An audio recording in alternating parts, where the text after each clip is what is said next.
Prof, top 5 dun sa survey. Sino lumalabas?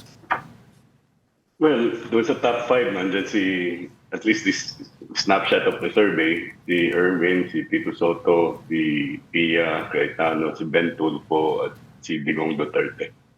Oh, Although tama. si Digong Duterte ay tied for third up to 6, and then tying from 5th to 8 is Bongo.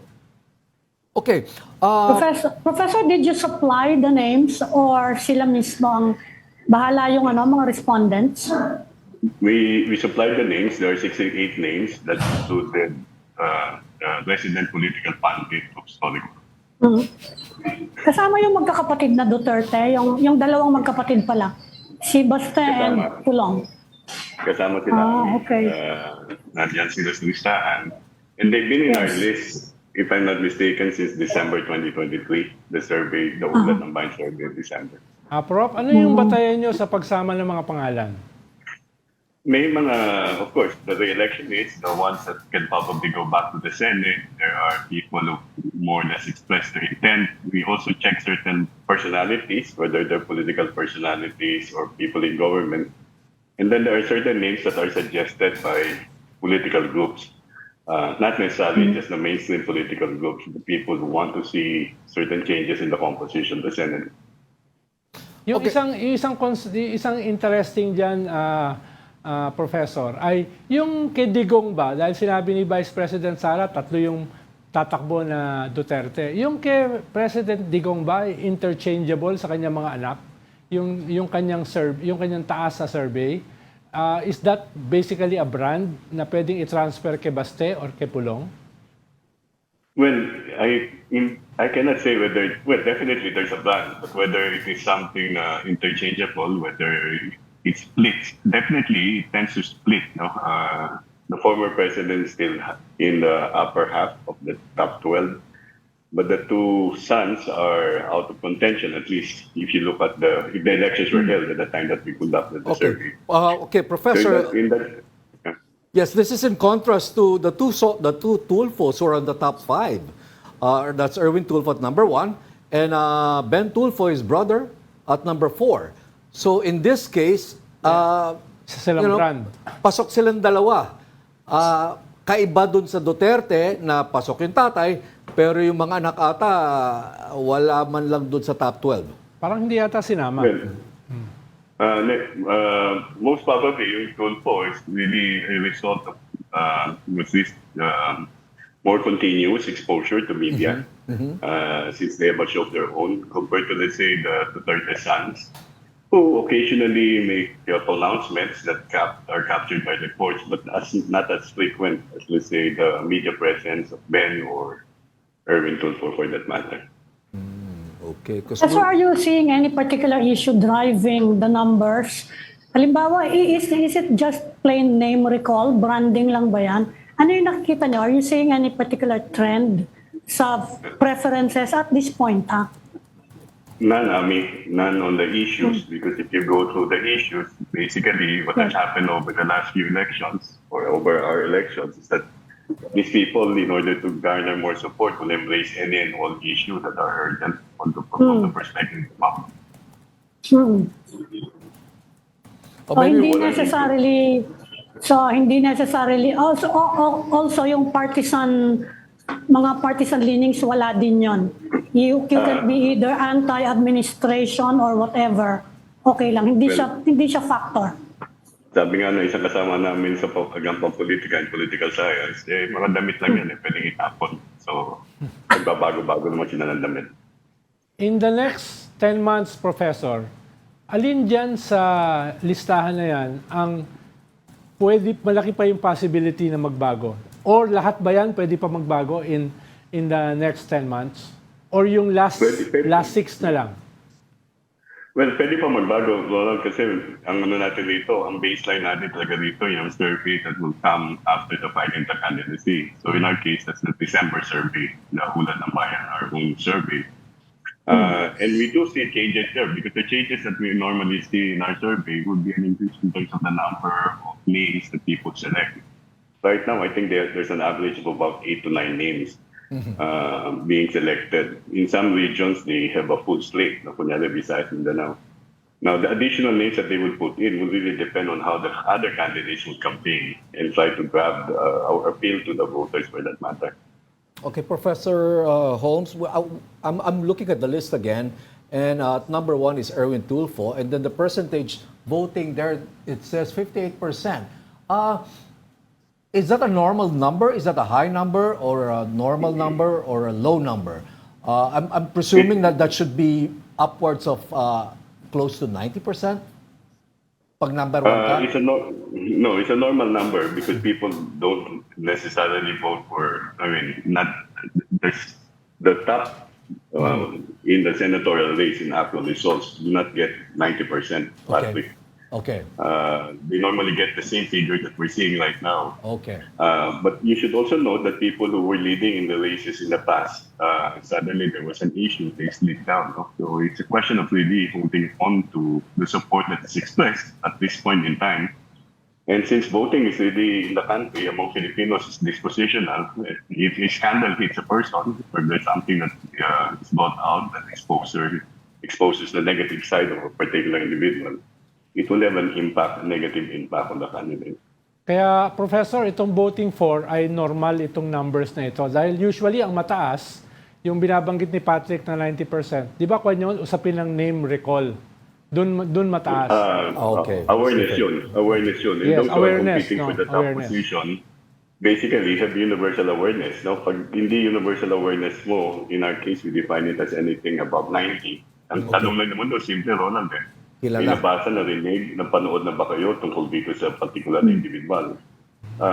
Masasabi nila, narinig nila yung pangalan, but kakilala pa nila. Nasa top of mind pa ng mga butante yun. So, yun ang problema ng mga ibang kandidato. So, they would really have to spend more time really introducing themselves, introducing their advocacy.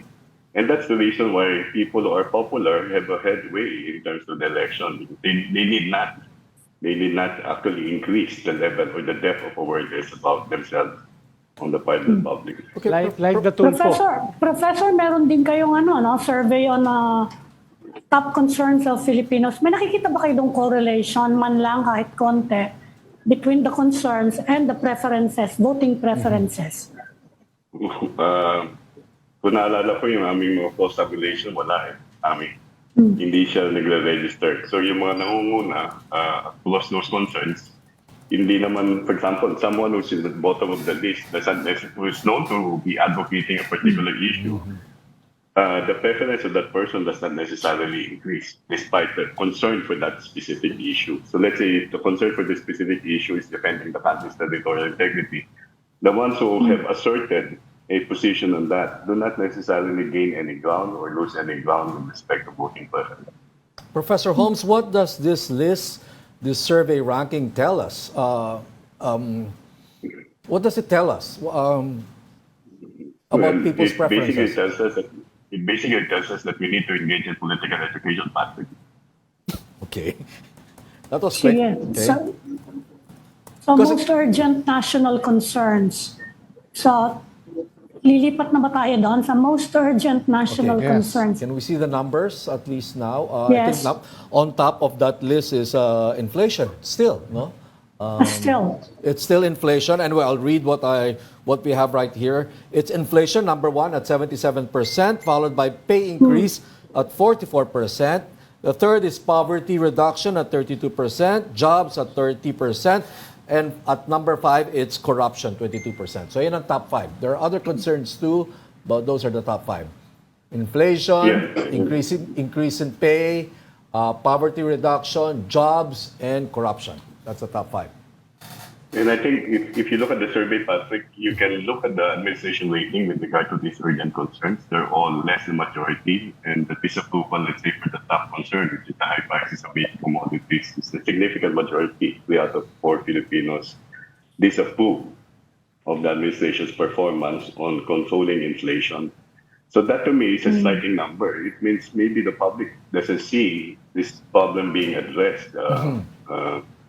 And among the issues that the public think the president should focus on and discuss during the SONA, or more specifically what he plans to do, is still controlling inflation. And among the people, when we ask them, what do you think are the promises that have been met by the Marcos administration, one promise that has not been met. Only 4% are saying that the promise in terms of bringing down the price of rice has been met. 20% do not feel that there's any political promise during the campaign or during the proclamation inauguration speech that has been met by the current administration. Professor, itong survey na ito sa mga concerns ng mga mamamayan, meron bang significant na difference do sa mga previous similar survey na ginawa nyo? Kumbaga, institutional memory ay yan ba ay almost practically the same? Almost the same, and we do have a table Ronald on sa media release that shows that although heightened yung concern about controlling inflation, which has always been the top concern, and hindi mo bumababa presyo ng mga bilihin. So the top 4 concerns, which are all material, have always been at the top of our surveys in the past. You do have certain instances, for example, during the time of Pinoy, during the campaign fighting graft and corruption, and in the earlier years of Pinoy's administration, fighting graft and corruption was a concern. So there's this expectation on the part of the public that when the president signals that this is an important issue, the public also feels that it's an urgent concern. Under Digong, it's the same thing. Fighting criminality became a more urgent issue. So you see that's, I think, very important to note that there's the signaling effect of the president. On the part of this president, however, we don't see the effect because maybe there's not so much attention being given to these concerns compared to, let's say, other concerns. This is not to say the president is not doing his job. It's just that it's a hard job to begin with. Professor, yun ang itatanong ko, yung corruption. Yung mga surveys nyo that conducted during the Marcos administration, lagi bang mataas yun? Parang ngayon, I'm not sure kung ngayon lang siya tumaas eh. Naging top 5 na ba siya in the past? Yes. Under the Marcos administration. It has always been in the top 5, Ami. Tapos, ang isang kakaiba dito, with regard to fighting graft and corruption, the administration is not getting majority approval. Actually, only 1 out of 4 approving of their performance in fighting graft and corruption. Mas marami nagdi-disapprove. Tapos kung ikukumpara natin to dun sa mga nakarang administrasyon, under Pinoy and under Digong, we did not see a drop in terms of approval ratings on the national administration's performance on many issues. Until maybe after the second year. So, ito, dalawang issue na lang ang majority approval, protecting the welfare of OFWs and responding to the needs of people affected by calamities. Even on the defense of the country's territorial integrity, since we're commemorating the 8th anniversary success, 48% lang approving at 16% ang disapproving, 34% ang undecided. Which strikes me as something that really requires also attention. You're giving so much attention to this issue, and yet you're not generating majority approval. What's wrong? What's happening? I think they need a political advisor and with the name Ronald Llamas. Nilaglag ko ba? Mawawala kami ng pandit dito, Prof. Prof, kung titignan natin yung top 4 at titignan natin yung datos ng gobyerno, parang may dysfunction. Dahil kiniklaim ng gobyerno na bumababa ang inflation, less than 4%. Kiniklaim ng gobyerno, bumababa ang unemployment. No? So yung top 4 issues dyan ay iba dun sa pinepresent ng gobyerno. Nasaan yung mali? Nasaan yung kwan? Yung gobyerno ba? Yung data nila? Or yung perception ng mga tao? Well, kaya nga, Ronald, it's not disjoint kasi, yung public opinion might be different from the opinion of people in positions of power. So, kinakailangan i-revisit ng gobyerno yung kanyang posisyon batay sa paniniwala ng publiko. And I think that's the importance of surveys. It's not that you should succumb to what the survey says. It's not that you should follow what the survey says, but it's a manifestation, illustration of how people feel. So kung sinasabi mo ay bumababa presyo ng bilihin, actually hindi bumababa kasi nando pa yung inflation. Nananatili siya mataas. Iba yung bumababa. Kasi pag sinabing bumaba ang inflation rate pero hindi bumaba presyo. Right. Yeah. Bumabalang yung Especially food inflation. bumagalang yung pagtaas. Parang ganun yun, di ba? Parang ganun Bumagal yun. yung pagtaas, hindi bumaba ang presyo. So may iba yun. So, and normally government would really take on a slant that, we're doing things, except that, the question is for government, why is it that the public doesn't see essentially the outcomes of whatever you claim you're doing? And how can you shape people's minds? It's really how they feel, no? Their own existence and their own experiences. Okay, Professor Holmes, was there any, to your recollection, in your memory, was there any administration in which these top urgent concerns were different? Na iba?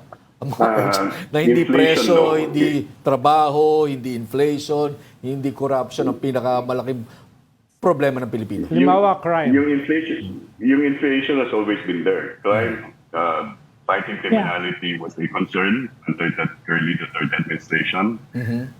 Fighting graft and corruption became one of the top 3 concerns under Pinoy. Fighting graft and corruption was a concern during the Gloria Macapagal administration. So while inflation remained at the top, what constituted the top 5 would change. There were occasions, I remember, when the concern about the environment also increased because of the calamities that were really disastrous of yung effect. But not to the extent that it dislodged inflation from the top. It's always been at the top. How about, So, Professor, Professor, yung hindi concern? ba katakataka na yung West Philippine Sea issue, which is widely discussed, no, multimedia, parang hindi siya top of mind. Parang malayo ba sa bituka yun ng mga ordinaryong Pilipino na it's not one of your top concerns?